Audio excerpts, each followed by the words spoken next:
오늘 예배 오신 여러분에게 그 평안과 기쁨이 함께 하시기를 축복합니다. 우리 계속해서 마가복음의 말씀을 중심으로 해서 예수님에 관한 말씀을 함께 나눕니다. 오늘 마가복음 2장의 말씀을 중심으로 해서 중풍병자를 고치신 예수님, 그러한 말씀의 제목으로 여러분과 함께 말씀의 은혜를 나누고자 합니다. 오늘 이 말씀을 들으시면서 여러분 자신이나 또 여러분의 사랑하는 이들 가운데 질병의 문제로 인하여 좀 어려움을 당하고 계시는 분이 계신다면 이 말씀을 통해서 여러분 위로와 힘을 얻으실 수 있었으면 좋겠고요. 또한 더 나아가서 여러분을 만지시고 또 여러분을 치료하시는 그 하나님의 능력의 손길을 경험하는 이 시간이 될 수 있기를 주님의 이름으로 축원합니다. 자, 예수님께서 사람들에 의해서 침상에 들려나온 중풍병자를 치료하십니다. 이 치유하신 사건은 오늘 마가복음 2장뿐만 아니라 마태복음과 누가복음의 말씀, 이 세 복음서를 공감복음이라고 하는데요. 이 공감복음서 말씀에 다 기록되어 있는 그러한 말씀이기도 합니다. 보통은 그렇습니다. 이 공감복음에 다 기록된 말씀이라 할지라도 이 복음서의 어떤 저자의 어떤 목적이나 의도에 따라서 그 이야기가 조금씩 달라집니다. 그 이야기가 조금씩 달라지는 것을 볼 수 있는데 오늘 이 중풍병자를 고치신 이야기는 참 신기하게도요. 세 복음서에 나오는 이야기가 거의 비슷합니다. 비교해 보면 그 내용이 거의 비슷해요. 그래서 저는 이 마태복음, 마가복음, 누가복음의 말씀을 비교해 보면서 그 세 개의 복음서에서 공통적으로 말씀하고 있는, 공통적으로 말씀하고 있다는 것은 공통적으로 강조하는 것이라고 말할 수 있을 텐데, 공통적으로 말씀하며 공통적으로 강조하고 있는 세 가지 내용을 우리가 함께 좀 살펴보면서 오늘 본문의 말씀을 통해 함께 은혜를 나누고자 합니다. 자, 우선 어디에 이 다른 복음서에는 어디에 이 중풍병자를 고치신 그러한 사건이 기록되고 있는가? 여러분 이제 오늘 본문을 읽으셨는데요. 마가복음 2장 1절 말씀 위에 보시면 오늘 본문의 말씀에 제목이 달려 있어요. 여러분 아마 다른 색깔로 성경이 나와 있을 텐데 뭐라고 기록되어 있습니까? 중풍병자를 고치시다. 그러면서 이제 뭐라고 써 있어요? 가로 이렇게 보면 그 오늘 본문의 말씀 마가복음 2장과 함께 병영이 되는 그러한 다른 복음서의 말씀이 나오고 있습니다. 그럼 뭐라고 되어 있습니까? 마태복음은요? 9장 1절로 8절, 누가복음은 5장 17절로 26절의 말씀이라고 기록이 되고 있어요. 그러니까 여러분 이제 마태복음과 누가복음의 말씀을 여러분 한번 이렇게 표기해 놓으셨다가 집에 가셔서 한번 좀 읽어보세요. 그리고 여러분도 한번 비교해 보세요. 마태복음, 마가복음, 누가복음의 내용들을 한번 서로 비교해 보시면 좋을 것 같습니다. 아니 목사님이 왜 이렇게 어려운 일을 자꾸 시킬까 이렇게 투덜하지 마시고, 제가 늘 강조하죠. 성경을 묵상한다는 것은 뭡니까? 묵상하다라는 히브리 말은 하가라는 말이에요. 이 하가라는 말의 의미는 무슨 의미를 가지고 있냐면 연구하다, 공부하다라는 말을 가지고 있어요. 그러니까 하나님은 우리에게 말씀을 묵상할 것을 우리에게 이야기하는데, 그 말씀 묵상이 무엇을 의미하냐면 여러분 그 말씀을 가지고 좀 씨름하는 겁니다. 공부도 좀 하셔야 되고 그 말씀을 가지고 좀 이렇게 연구하시는 거. 이게 여러분 말씀을 묵상하는 것입니다. 그러니까 여러분 한번 오늘 말씀을 한번 묵상해 보세요. 그래서 세 복음서 마태, 마가, 누가복음을 한번 이렇게 좀 찾아보셔 가지고요. 그 말씀들을 이렇게 한번 비교해 보세요. 차이점은 뭘까? 공통점은 뭘까? 저는 오늘 세 가지 공통점을 말씀을 드리고자 합니다. 왜 공통점을 말씀을 드리느냐? 이 세 개의 복음서에서 똑같이 공통적으로 강조하고 있는 내용이니까 그만큼 중요하다는 것이죠. 오늘 이 한 중풍병자를 고친 그 사건을 통해서 하나님께서 어떻게 보면 오늘 이 시대를 살아가는 우리에게 던져주시는 중요한 메시지가 그것이 담겨 있지 않을까. 그래서 저는 이 세 복음서에서 강조하고 있는 공통적인 내용들, 그 세 가지를 여러분과 함께 살펴보면서 말씀의 은혜를 나누고자 합니다. 자, 첫 번째로 세 복음서에서 공통적으로 이 한 중풍병자를 고침받는 사건에 대해서 이야기를 하면서 이 중풍병자가 치료받을 수 있었던 이유를 이야기합니다. 중풍병자가 여러분 왜 치료받았어요? 그 사람의 믿음도 중요하지만, 그 사람이 가진 여러분 믿음도 중요하지만 그 사람을 예수님 앞으로 데리고 온 이들이 있었어요. 오늘 성경의 말씀은 네 사람이다 라고 이야기를 하는데, 예수님 앞으로 그를 데리고 왔던 그 네 사람의 믿음으로 인해서 예수님께서 이 중풍병자를 고치셨다는 사실입니다. 이것이 여러분 이제 마태, 마가, 누가복음에서 이 한 중풍병자를 치료받는 사건에 대해서 이야기하면서 공통적으로 강조하고 있는 내용이에요. 자, 뭐 세 복음서가 거의 내용이 비슷하니까 이제 마가복음만을 중심으로 해서 여러분 함께 그 내용을 살펴보도록 하겠습니다. 자, 마가복음 2장 오늘 본문의 말씀 3절로 5절까지 말씀을 한번 보시죠. 마가복음 2장 3절로 5절 말씀 같이 한번 읽어보겠습니다. 시작. 사람들이 한 중풍병자를 네 사람에게 메워가지고 예수께로 올세, 무리들 때문에 예수께 데려갈 수 없으므로 그 계신 곳에 지붕을 뜯어 구멍을 내고 중풍병자의 누운 상을 달아 내리니, 예수께서 그들의 믿음을 보시고 중풍병자에게 이르시되 작은 자야 내 죄사함을 받았느니라 하시니. 이 중풍병자는 혼자 움직일 수 없는 아주 중한 병에 걸린 환자였습니다. 그래서 그가 직접 나갈 수 없으니까 그를 사랑하는 다른 사람들이, 4명의 사람이 그 중풍병자를 침상에 달아가지고 예수님께 데리고 오는 거예요. 하지만 예수님 앞에 뭐 인산이례를 이루고 있는 사람들 때문에 예수님 앞으로 나갈 수 없게 됩니다. 그러자 이 네 사람은 그 예수님이 계신 그 집의 지붕을 뜯고 그 지붕을 또 구멍을 내고 중풍병자를 이제 내리는 거죠. 달아 내립니다. 그래서 예수님 앞으로 그 중풍병자를 인도합니다. 성경은 바로 그런 일을 행한 이 네 사람의 어떤 믿음을 이야기하면서 예수님께서 바로 그들의 믿음을 보시고 중풍병자에게 작은 자야 내 죄사함을 받았느니라 라고 말씀하셨다라고 이야기를 합니다. 그리고 여러분 그 말씀이 이따가도 우리 두 번째에 살펴보겠습니다만 더 나아가서 그의 죄를 사하는 것뿐만 아니라 그가 가지고 있는 질병의 문제까지 해결받게 되는, 질병도 고침받게 되는 기적으로 이어지게 되죠. 중요한 사실은 무엇입니까? 바로 예수님은 그 중풍병자의 믿음보다 중풍병자를 예수님 앞에 데리고 나온 이들의 믿음을 보셨다는 것이죠. 그리고 그 믿음을 보시고 중풍병자를 치료해 주셨다는 사실입니다. 성경의 여러분 말씀을 보면 때론 그 자신의 어떠한 믿음을 통해서 하나님의 놀라운 기적을 경험하는 이들의 이야기를 봅니다. 정말 여러분 믿음이 중요합니다. 그 사람의 믿음이 얼만큼 되느냐, 그 사람의 믿음이 얼만큼의 분량이 되느냐. 하나님은 그 믿음대로 우리를 축복하시고 그 믿음대로 된다라고 말씀하셨어요. 그러니까 여러분 될 것을 믿고 믿음으로 고백하면, 또 여러분 믿음대로 행하면 그 믿음대로 이루어집니다. 그러니까 여러분 우리가 가진 믿음이 참 중요한 것이죠. 성경에 나오는 수많은 기적은 바로 그 한 사람의, 그 사람의 믿음을 통해서 이루어진 하나님의 역사를 이야기하고 있습니다. 자, 이렇게 여러분 자신의 믿음을 가지고 기적을 체험하는 경우도 있고요. 또 오늘 본문의 말씀처럼 타인의 믿음을 통해서 자신이 또 다른 사람이 기적을 경험하는 이야기도 분명히 성경에 나오고 있습니다. 뭐 오늘 말씀도 그렇습니다만 여러분 백부장이 이야기 아시죠? 백부장이 자기의 병든 하인을 위해서 예수님 앞에 나옵니다. 그리고 여러분 예수님께서는 그 하인의 믿음이 아니에요. 예수님 앞에 나온 이방인 백부장의 믿음을 보시고 그의 하인을 치료하여 주십니다. 회당장 야이로 있었어요. 그 딸이 거의 뭐 다 죽었습니다. 근데 그 회당장 야이로가 믿음을 가지고 예수님 앞에 나오죠. 예수님께서 여러분 바로 그 회당장 야이로의 믿음을 보시고 그의 딸을, 죽었던 딸을 다시 살려주십니다. 뭐 더 많은 예가 성경에 있습니다만 이처럼 여러분 타인의 믿음을 통해서 또 다른 사람이 놀라운 기적을 경험하는 일들이 분명히 있다라는 거예요. 본인의 믿음, 자신의 믿음도 굉장히 중요합니다. 그런데 여러분 또 중요한 믿음이 있어요. 그 배후의 믿음입니다. 오늘 여러분 이 말씀을 듣는 사랑하는 성도 여러분, 여러분의 믿음 때문에, 또 여러분의 기도 때문에, 또 여러분의 눈물 때문에 여러분의 사랑하는 이들이 하나님 앞에서 이 질병의 문제나 또 여러분의 인생의 여러 가지 인생의 삶의 문제들을 해결받을 수 있다는 사실을 믿으시기를 바랍니다.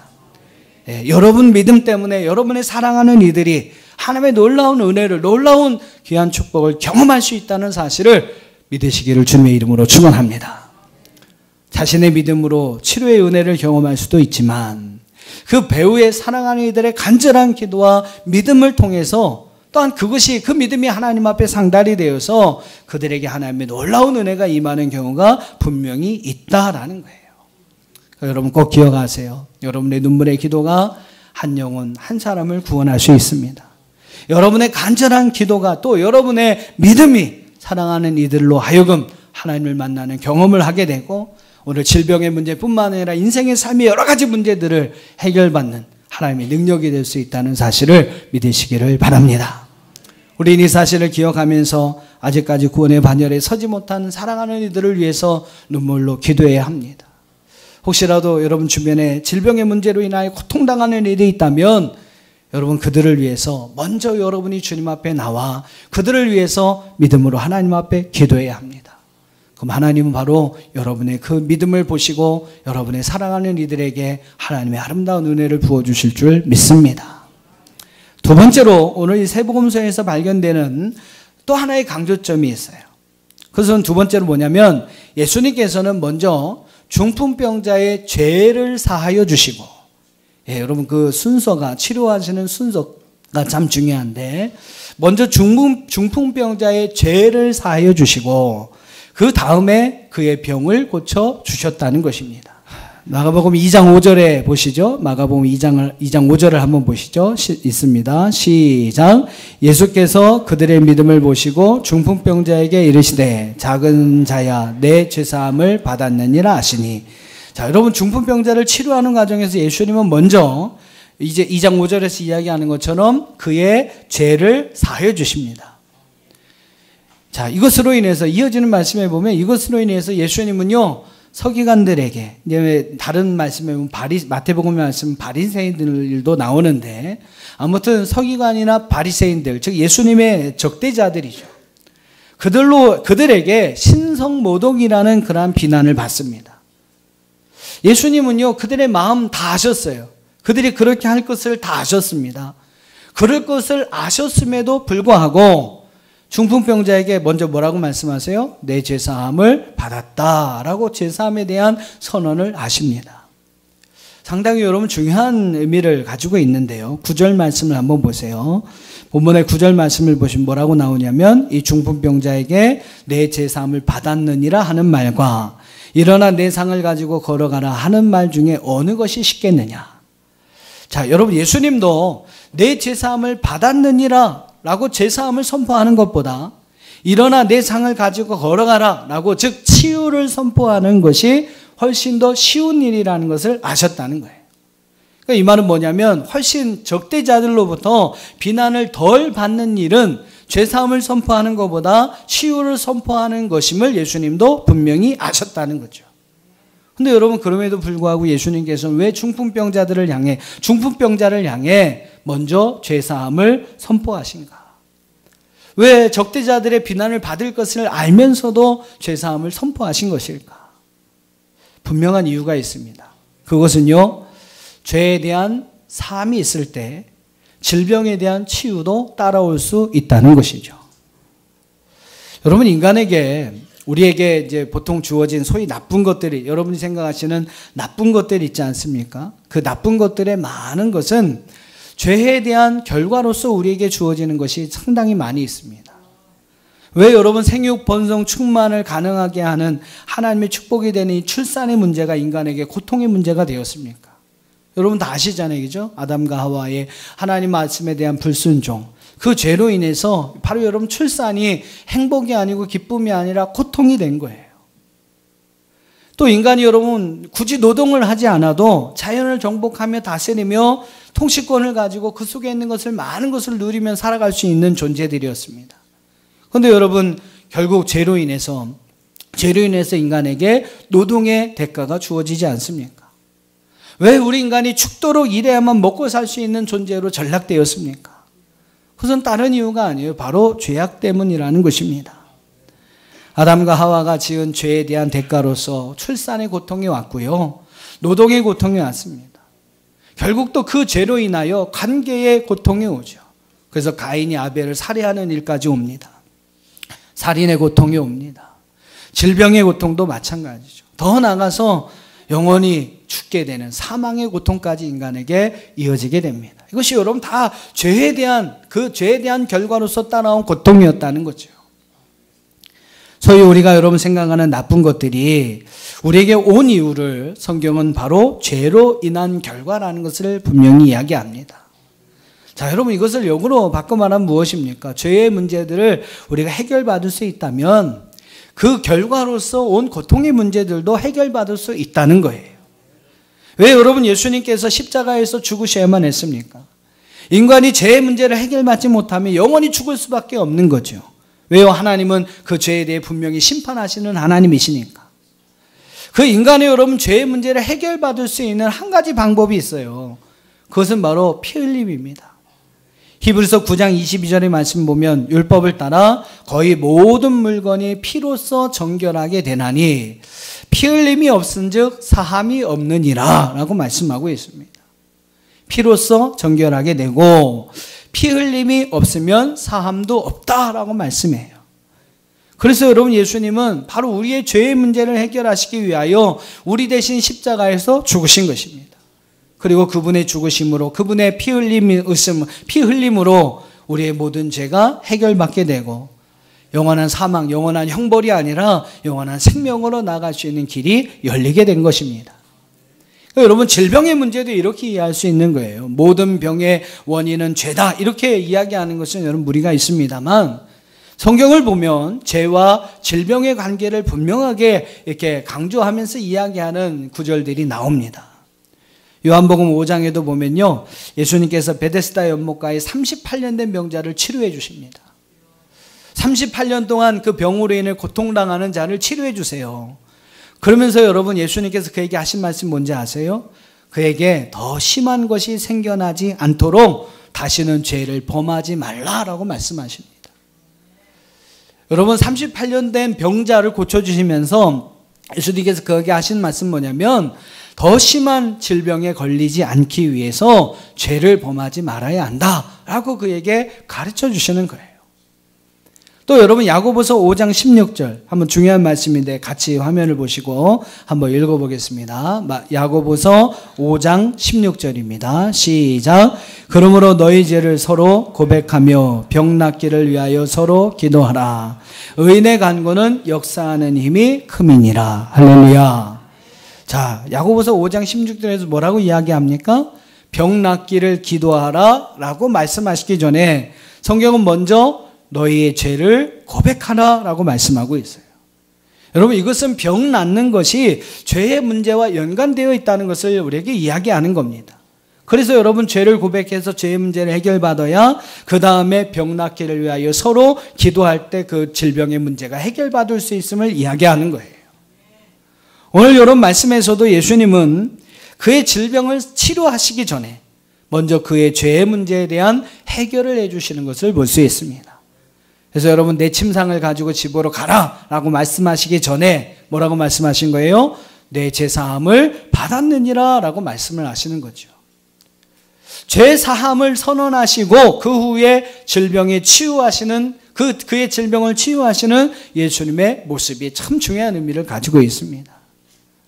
여러분 일반적으로도 그래요. 뭐 의학적이나 여러분 상식적으로도 우리가 죄를 지으면 어떻습니까? 좀 마음이 불안하죠. 예, 죄를 짓고 마음이 안 불안한 사람은 그 양심이 털난 사람이죠. 하여튼 죄를 지으면 심리적으로 죄책감이 있습니다. 사람이라면 그래요. 사람이라면 죄책감이 생기면 마음이 좀 불안해요. 그러면 어떻게 됩니까? 그게 이제 스트레스가 되는 거죠. 그러면 그것이 곧 또 질병의 원인이 됩니다. 그러니까 일반적으로 상식적으로도 뭐 의학적으로도 죄는 질병의 원인이 분명히 될 수 있어요. 이런 의미에서 예수님은 적대자들의 비난이나 그들의 공격이 있을 것임을 알면서도 먼저 중풍병자의 죄의 문제를 지적하신 후에 그에게 죄사함을 통한 또한 정결케 하시는 은혜를 허락하신 이후에 그의 질병의 문제를 해결해 주시는 것을 볼 수 있습니다. 사랑하는 여러분, 질병에 대한 치유를 원하시나요?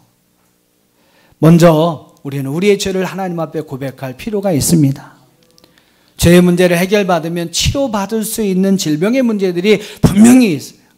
모든 질병이 다는 아니겠지만 여러분, 하나님 앞에 먼저 우리가 우리의 죄를 토설하고 하나님 앞에 우리의 죄를 고백하고 그 죄에 대한 사함을 받을 때 우리의 질병의 문제가 치료될 수 있는 그런 질병이 우리 가운데 분명히 있다는 겁니다.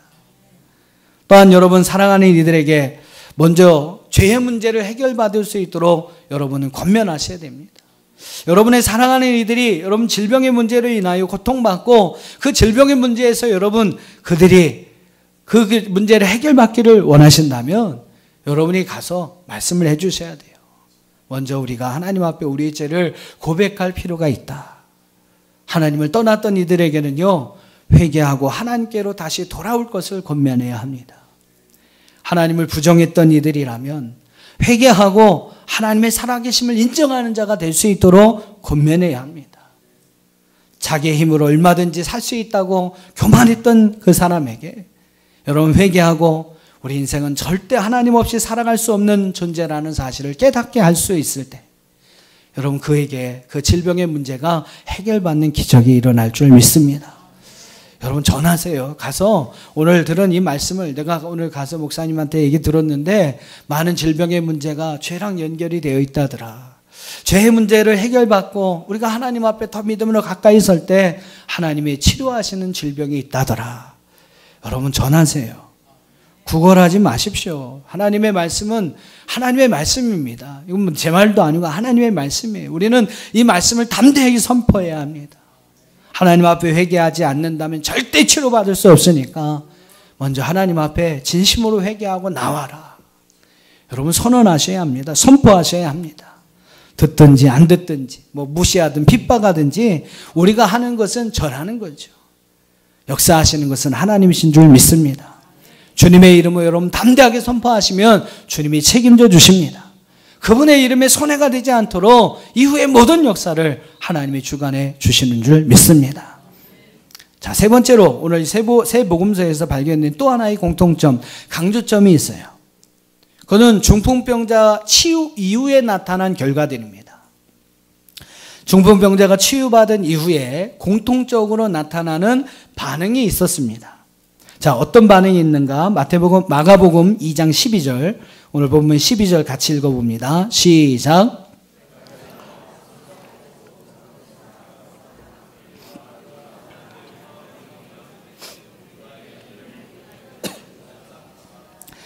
자, 중풍병자가 고침받고 자리에서 침상을 들고 나가죠. 이전까지는 다른 사람에 의지하지 않으면 걸어올 수도 없었던 그가 이제 자기의 힘으로 일어나서 나갑니다. 그럼 무엇을 의미하죠? 바로 치료받았음을 의미하는 것입니다. 자, 중요한 사실은 이로 인하여 어떤 결과가, 어떤 일이 일어나는가라는 겁니다. 12절의 말씀을 보면 그들이 다 놀라 하나님께 영광을 돌렸다라고 말씀합니다. 마태복음 9장 8절에 보면 그들이 두려워하며 권능을 주신 하나님께 영광을 돌렸다 그럽니다. 그러니까 여기서 말하는 그들은 누굽니까? 서기관들과 바리새인들, 예수님을 적대하고 대적했던 이들이에요. 그들이 여러분 예수님께서 그 중풍병을 치료하는 그 사건을 통해서 놀랐어요. 그리고 하나님께 영광을 돌립니다. 그들은 두려워했습니다. 그 권능을 주신 하나님을 찬양합니다. 누가복음 5장 26절은 두 가지가 다 나와요. 그들이 놀라 하나님께 영광을 돌리고 심히 두려워하여 오늘 우리가 놀라운 일을 보았다라고 고백합니다. 자, 마태, 마가, 누가복음에서 이야기하는 두 가지 현상이 있어요. 치료를 통해서 두 가지 현상이 일어나는데 하나는 뭡니까? 놀랐다. 헬라어로 엑스타시스라는 말이에요. 또 하나는 두려워했다. 헬라어로 포호보스라는 말입니다. 놀랐다, 두려워했다. 치유를 경험한 이들, 그 치유를 목격한 이들, 특별히 그들은 예수님을 대적했던 이들인데 그들 안에 이 두 가지 반응이 일어나요. 자, 여기서 중요한 것이 엑스타시스라고 하는 우리말로 놀라다라고 번역된 말입니다. 이 놀라다라는 말의 원어적인 의미는요, 마음의 변화를 의미합니다. 즉 예수님을 대적하고 예수님을 비난하려고 했던 서기관들과 바리새인들의 그 마음에 변화가 일어난 것이죠. 처음에는 예수님이 행한 그 일, 예수님을 대적하고 그를 비난하려고 했던 이들이 바로 이 중풍병자가 치료받는 그 사건을 통해서 마음의 변화가 일어났습니다. 예수님을 비난했던 그들이 그분을 경외하며 그분을 통해 하나님께 영광을 돌리는 일들이 일어납니다. 예수님을 무시했던 이들이요, 그분을 두려워하는, 그분을 경외하는 마음을 갖게 됩니다. 그리고 그 예수님을 보내주신 분이 바로 하나님이라는 사실을 그들은 알게 되고 그것을 고백하고 인정하게 됩니다. 여기서 우리는요, 하나님께서 질병을 우리에게 주시는 또 한 가지 이유를 찾게 됩니다. 자, 앞에서 제가 왜 질병이 생긴다고 말씀을 드렸죠? 죄 때문에. 그렇죠? 그래서 우리가 죄의 문제를 해결할 필요가 있다라고 말씀을 드렸어요. 근데 여러분, 꼭 죄 때문만이 아니라는 것도 알아야 합니다. 또 다른 이유와 목적이 있는데 그것은 바로 그 질병의 문제를 가지고 하나님께 영광을 돌릴 수 있도록 하기 위함이라는 것이죠. 그것이 여러분 이제 세 번째로 제가 여러분에게 말씀드리고자 하는 것이고, 또 오늘 이 본문에서 우리에게 말씀하고 있는 또 하나의 내용입니다. 질병을 주는, 질병이 우리 가운데 있는 두 가지 이유를 잘 설명해 주는 말씀이 있어요. 바로 요한복음 9장 1절로 3절인데 화면을 한번 보시면서 같이 한번 읽어보겠습니다. 요한복음 9장 1절로 3절 시작. 예수께서 길을 가실 때에 날때부터 맹인된 사람을 보신지라.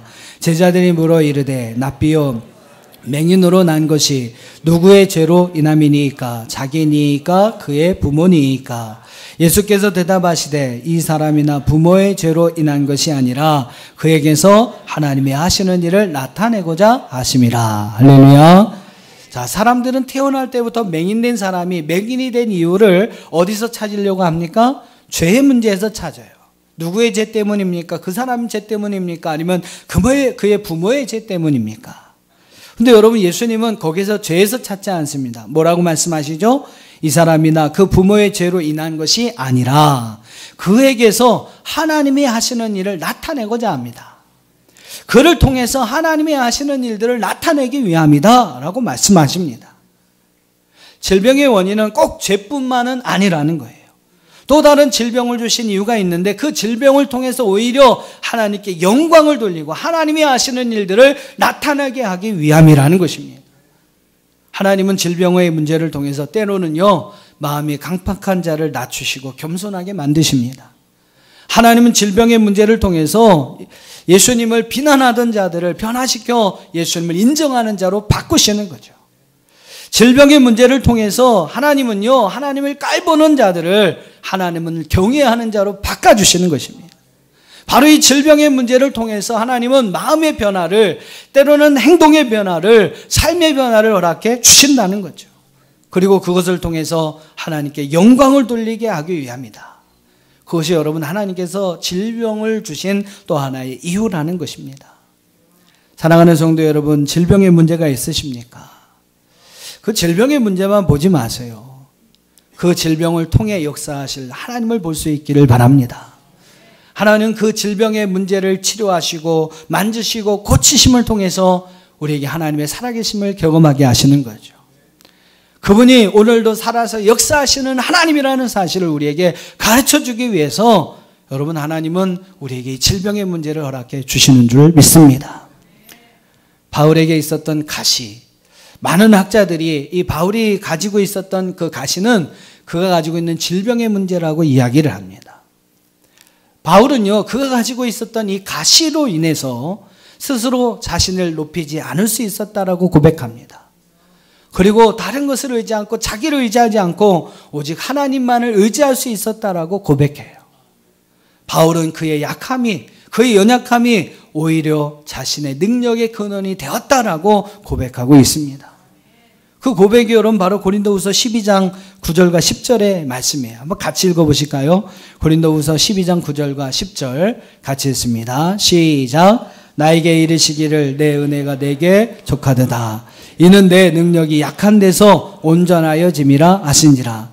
그러므로 도리어 크게 기뻐함으로 나의 여러 약한 것들에 대하여 자랑하리니 이는 그리스도의 능력이 내게 머물게 하려 함이라. 그러므로 내가 그리스도를 위하여 약한 것들과 능욕과 궁핍과 박해와 곤고를 기뻐하노니 이는 내가 약한 그때의 강함이라. 할렐루야. 여러분, 사도 바울에게 바로 이 가시가 있었기 때문에, 그의 연약함의 문제, 질병의 문제가 있었기 때문에 바울은요, 자신이 하나님 앞에 능력 있는 사도로 쓰임받을 수 있었다고 고백을 합니다. 그 약함이 있었기 때문에 자신이 오히려 하나님 앞에 온전해질 수 있었다고 고백을 해요.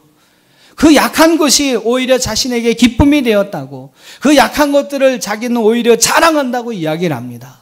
왜요? 그것이 그리스도의 능력을 자기에게 머물게 하는 통로가 되었다는 거예요. 그 약한 것들이 오히려 자기를 강하게 했다라고 고백하고 있습니다. 여러분, 질병의 문제가 우리를 힘들게 하는 것은 정말로 당연한 것입니다. 근데 여러분, 힘들게 하는 것이지만 그것도 나를 사랑하시는 하나님께서 나에게 주신 것이라면 여러분, 이유가 있지 않겠습니까? 인생의 삶의 문제들이 많이 힘들고 어려운 것이지만 하나님이 우리를 사랑하는 그 마음은 변함이 없는데, 그렇죠? 근데 그 하나님께서 우리에게 주신 것이라면 분명한 이유가 있지 않겠습니까? 그것은 바로 그 연약함을 통해 하나님의 강함이 되게 하시기 위함이라는 거죠. 우리의 그 질병의 문제를 통해서 오히려 하나님께 영광을 돌릴 수 있는 은혜를 주시고자, 또 하나의 은혜의 통로로, 은혜의 도구로, 축복의 통로로 하나님께서 우리에게 주신 것이 질병의 문제고 여러분 삶 속에 있는 문제들이라는 거죠. 질병의 문제나 여러분 개인의 질병의 문제나 사랑하는 이들의 질병의 문제로 인하여 당하는 어려움이 있으십니까? 여러분, 꼭 나쁜 것만으로 여기지 마십시오. 부탁드리고 싶습니다. 꼭 나쁜 것만은 아니에요. 하나님은 오히려 그것을 통해서 복이 되게 하시고요, 화가 변화에 복이 되게 하시고, 오히려 그런 고난을 통해서 우리에게 유익이 되게 하실 수 있는 하나님이십니다. 우리 여러분, 그 하나님을 믿는 거 아닙니까? 오히려 그것이 하나님께서 내게 주신 또 다른 축복의 통로가 될 수 있다는 사실을 우리는 분명히 기억해야 합니다. 여러분, 그 사실을 믿음으로 믿으신다면 하나님은 그것을 통해 오히려 바울처럼 우리를 더 온전한 자가 되게 하실 수 있고, 하나님 그것을 통해서 오히려 더 하나님께 영광을 돌릴 수 있는 새로운 은혜의 도구가 되게 하시는 줄 믿습니다.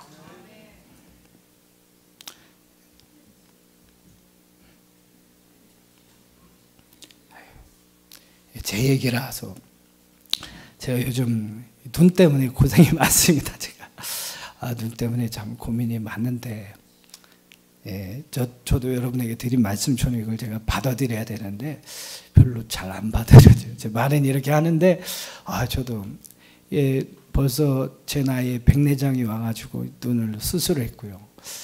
또 지금 눈이 시력이 양쪽이 안 맞으니까 계속 요새 어질어질해요. 제가 내가 내 안에 있는지 밖에 있는지 그냥 책을 봐도 머리에 집중이 안 되고 그냥. 그래서 참 왜 하나님께서 나에게 이런 젊은 나이에 나한테 이런 어려움을 주시나. 제가 스스로 제 자신에게 또 때로는 하나님께 많이 원망을 합니다. 그런데 또 여러분한테 이렇게 제가 설교를 해야 되잖아요. 근데 저는 잘 받아들이지는 않는데 받아들이려고 노력을 합니다. 여러분도 좀 그렇게 하셨으면 좋겠어요. 참 힘겨운 문제죠. 어려움의 문제입니다. 질병의 문제 참 힘든 문제죠. 이해하기 어려운 문제죠. 왜 하나님 나에게 다른 사람은 다 건강한데 나한테 왜 이런 어려움을 주십니까? 아마 원망도 많이 되실 거예요. 불평도 되실 거예요.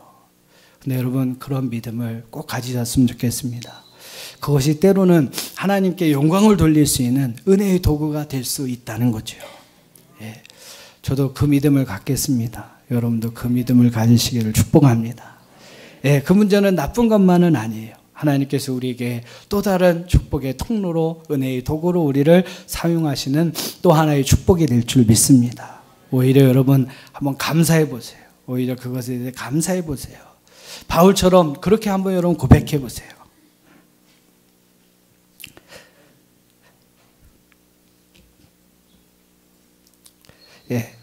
그러면 하나님께서 정말로 여러분 그것을 축복으로 바꿔갈 수 있도록, 화가 오히려 변화의 복이 될 수 있도록, 고난이 오히려 우리에게 유익이 될 수 있도록 그러한 믿음을 우리에게 주실 줄 믿습니다.